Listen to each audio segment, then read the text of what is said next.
Hello and welcome along to part 113 of this FM21 Builder Nation story from Bangor City with me, Daniel. We're back today to face our usual stumbling block of the season. It's the Europa League last 16 and we're going to play our first leg today against English opposition, as you can see. We've also got TNS for the first time in 2 episodes as well. So it's going to be a double header of TNS Newcastle. If you're looking forward to that over the next couple of episodes and you are enjoying the series, please do chuck a thumbs up on the video. I think it's fair to say that the Newcastle game is the more important one this time. The next time, as well as the second leg, we've got the SPFL Trust Trophy final. We should have a youth intake in one of these episodes too. Could be a really big month in the history of our football club. Of course, not ideal to get a Europa League tie against a team from a playable league, because they'll have the strongest squad available. They've got £65 million players. They've got a fabulous team. They've got players on 250 grand a week. This is not the Newcastle that we've come to know in recent years.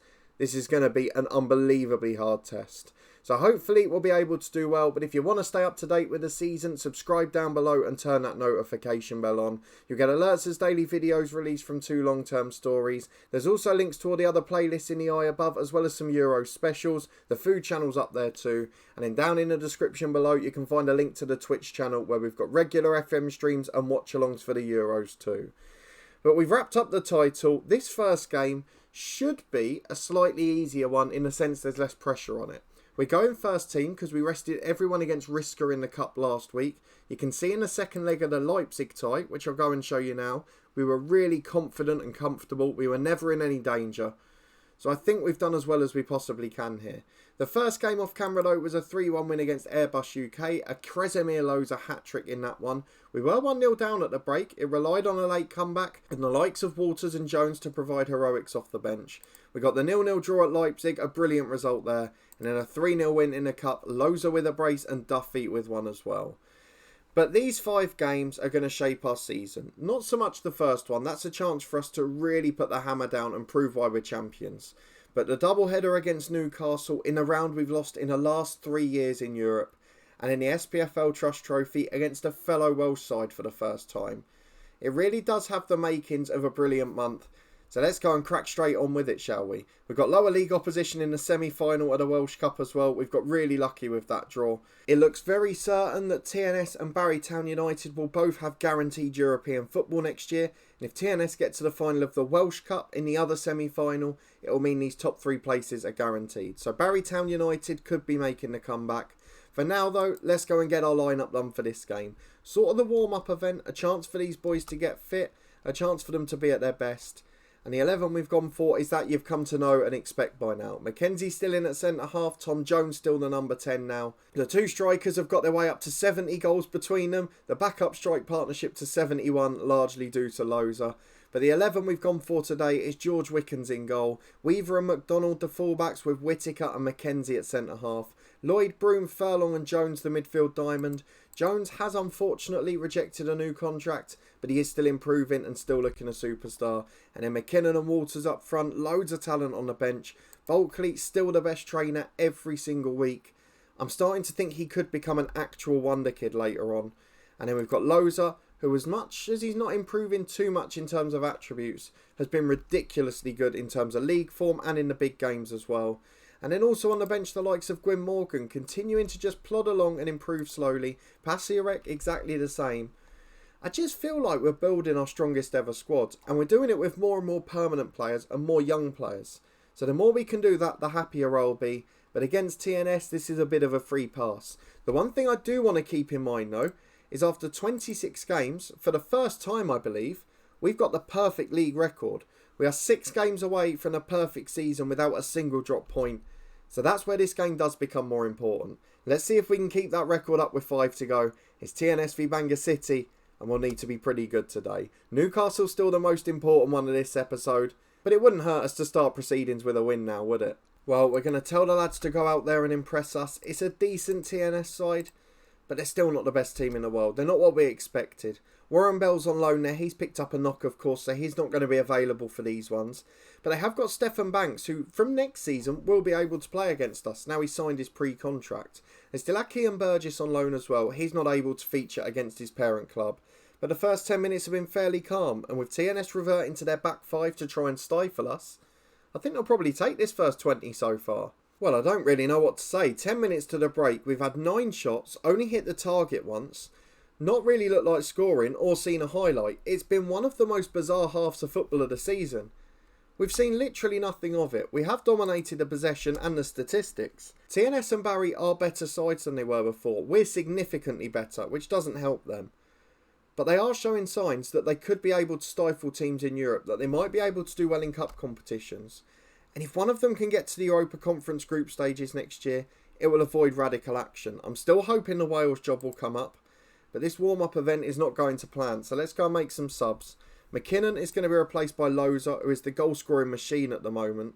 We're going to replace Christopher Broom with Kyo Bulkley, and we're going to replace McDonald, who's been poor at right-back, with Gwyn Morgan. And we've got to hope these 3 subs are enough, because we've not looked like producing anything. I'm going to go attack him for the last 20 minutes. The mentality's up, we're going to demand a bit more. But 17 shots, and we've not seen a highlight until now. As a corner kick's headed away, Patel tries to run onto it. Weaver gets there first. He's gone all the way back to the keeper, just playing safe there. But it is astonishing to me that we've not seen anything for 76 minutes of this game, as Whittaker gives it to Bulkley in midfield. Can one of the young wonder kids become superstars today? Furlong gives it back to him again, to Loza, to Tom Jones, to Walters, to Loza. It only takes one with this team. One brilliantly worked goal, and Kresimir Loza with another brilliant finish. He is on fire. We've got to the stage where the assistant is trying to pick him ahead of Walters. He's done that well in recent weeks. But with 20 shots and 5 on target, we've finally got a goal. We've dominated the game with almost 70% of the ball. TNS, of course, depleted by not having our lone players. It was a good win. It's 3 more points. It preserves the perfect record. But it was by no means vintage Bangor City, and we'll need to be far better against Newcastle. The good news is last time, after we played Linfield, we were much better in our Europa League game. Now let's go and see if we can do the same again, and whether we get a youth intake to enjoy as well. We'll be back in a moment. Well, we're back for Thursday night, and unfortunately, we've had no news of a youth intake. However, we've got Matty Whittaker fit after a slight knock and worry about his fitness. Bangor City is gripped by Euro fever. 10,500 fans at the racecourse, and that answers a question actually. We've now moved back into Namporth after that was completed. So we've got a 5,100 stadium, but none of the extra is seating. It's all still standing. So even though we've got the bigger capacity that's capable of it now, we've not got the 2,000 or 3,000 seats, whatever it is we require. So we're going to have to go again for that in the summer and see how we get on.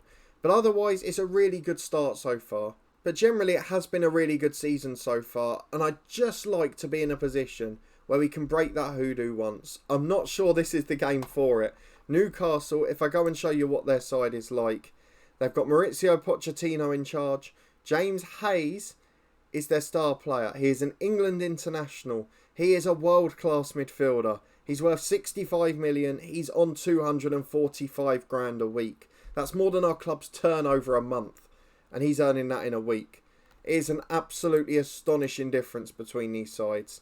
I mean, if we have a look at the vice-captain Prato, he is a Argentinian international centre-half. And if we have a look at some of the players, are there any experienced ones in there? Oh, look, it's Sailmakers. We managed him in the head coach at Tottenham. He's a fantastic player as well. We know the quality he's got. Who else is in there? Traore, we know about him. They've still got a Portuguese backup keeper at 32. They've got a 37-year-old Savic. There's a lot of quality in this side. And there are a lot of young players as well. It's not like they've just got out-and-out experience. There is a really good blend in this side. And I'm a little bit worried about facing them. I'm just looking at their centre-forward. Not an England international, but a very good footballer. This is going to be difficult. This is the 11 we're going for, I think, is exactly the same as the one that faced TNS. There were temptations to give Loza a start, to perhaps rest Broom, who's had a poor spell and not rated that well in the middle. But it's our strongest 11 and it's our strongest 18. So this is what we're going to go for. It's the same team that faced TNS. It's hopefully going to be the same outcome because I take a 1-0 win right now.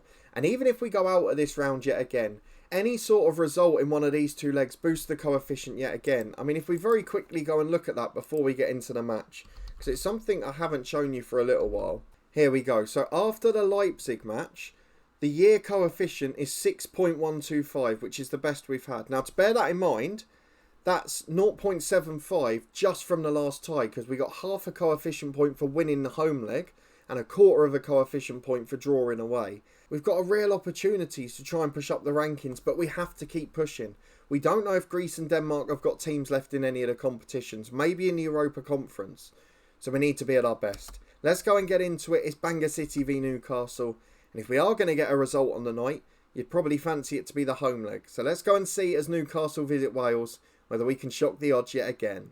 Well, the man we've been warned about is Signorelli in the midfield there. Looks like Pochettino's brought a few Argentinians in with him. But we've got a usual 11. Sailmakers is in the starting team. They've got some quality in that squad. So let's go and tell the lads to prove a point. We're going to stay positive for now and just see how it goes, because we have threatened a few teams against us. I just want to see what Signorelli's like. Oh my words. Italian international at 23. He is unbelievable. He's probably as good as the ones we've got at Juventus in the head coach. He's that good. This is going to be a long night. Let's go and get into the first half and just cross our fingers. Anything other than embarrassment, and I think I'm happy at this stage. That Newcastle team is even better than I expected. And early doors, the game is taking an unsurprising pattern, so we're going to drop to a balanced mentality. No highlights yet, but we've been caught out of position for a couple of yellow cards. Newcastle have had the only shots of the game, of course, but it has dried up since we've gone balanced, so we've got to hope that's working. And as we've said, even if we can't get through, is there anything better for us coefficient-wise than nicking a 0-0 on the night, perhaps? It could be fantastic. Although it could get even better, because we head it away from a corner. Jones has gone half the pitch himself, played a 1-2 with Walters. Back to Furlong! Oh, no! The rebound's in from Walters, who was definitely offside. VAR will rule that out. But Furlong's original effort would have stood. It thundered the bottom of the crossbar, bounced down and back up, but just couldn't find its way in. It was an unbelievable bit of play on the counter-attack. We've been outclassed in this game so far, but one counter's all it takes, and we were a whisker away there. Brilliant effort Furlong, wonderful counter-attack from Jones, but still 0-0 with 5 minutes to half-time. And in truth, given the fact we're playing good English opposition, I'd probably take that. It is half-time, it is goalless, and so far we're on course for another quarter of a coefficient point. Another little push towards glory. Let's hope we can keep it going. As just 5 minutes into the second half, Newcastle have got a throw. Omolchenko picks it up on the left, gives it to Sevin, back to the fullback again, into Signorelli. We know the quality he's got, and he can't really be left unmarked on the edge of the box. This time it's just wide of the post, but it could have been curtains and it could have been tears if we let that happen again. We've got to the hour mark though, and we've got to throw in to defend again on this left-hand side for Newcastle. Signorelli plays it back to Sevin and McKenzie heads clear. And this is where we look ruthless on the counter. Walters lays it back to Weaver, who goes long downfield. Unfortunately though, Prato gets there first. Calderon plays away to Sailmakers. We know the quality he's got, and he's produced a wonderful ball there. Collier got through one-on-one. He's tried to bend it round the keeper to the outside post. And that's exactly what he's done. Unfortunately though, it's a little too wide and it hits that post and bounces away. We are surviving at the moment. It's a very close game. Let's go and rest Broom, who looks aggressive, and he's on a yellow card. So Malone can come on for him, pretty much like for like in terms of quality. Weaver's not had the best game at left back. The same with the front two. I'm tempted to take off Walters for Kresimir Loza, and I'm going to do it. I know it takes a little bit of our pace away, but Loza's in the scoring form of his life. Walters in some of these big games hasn't performed. And we're about holding on for a draw. And Loza's a bit better defensively. As we get to the final 10 minutes, I'm going to replace Jones with Bulkley. Because both of those have got to play as many league games as possible. I want them to break the appearance record towards the end. And that means they have to play every match. They can't have a rest. Yes, they can be on the bench, but they still gain that heavy match load. As it's a Newcastle corner, 8 minutes of normal time remaining. Outswinging delivery, which Whittaker clears. Bulkley picks it up and has a chance to counter. Who's up with him? He's got Loza in support. He's going all the way though. Bulkley down to the right byline. There's nobody with him. He gets there and he has to cut back. Sailmakers nicks it off him. It was such a good opportunity for the 17-year-old. And he doesn't make it count. 5 minutes to go. I'm going to encourage the lads, because there are some extremely tired legs out there. But they're working their backsides off, and they deserve all the credit in the world. 1 minute to go. There's 3 minutes added on. This could be a famous result on the night, and it is. Do you know what? It probably harms our chances of getting through. But we've not let Newcastle have an away goal, and we've not been beaten. 1-1 on the night. Newcastle dominated the match. but we kept possession well enough to avoid fatigue, and we add a little bit to the coefficient points. A wonderful result on the night yet again, but we're going to have to wait for the next episode to find out if that's going to be enough. Let's go and have a look at the schedule. We'll of course show when we're going to be back. Right, well I thought before we go, I'd give you a bit of an incentive as to why the Newcastle game might be so important in the next episode.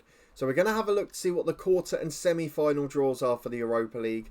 Very quickly first though, something I didn't recognise. Both Harvey Lloyd and Chris Broome got their third yellow card and will miss the second leg of this tie. That's going to be a blow. So Malone will start and John Price maybe in the holding role.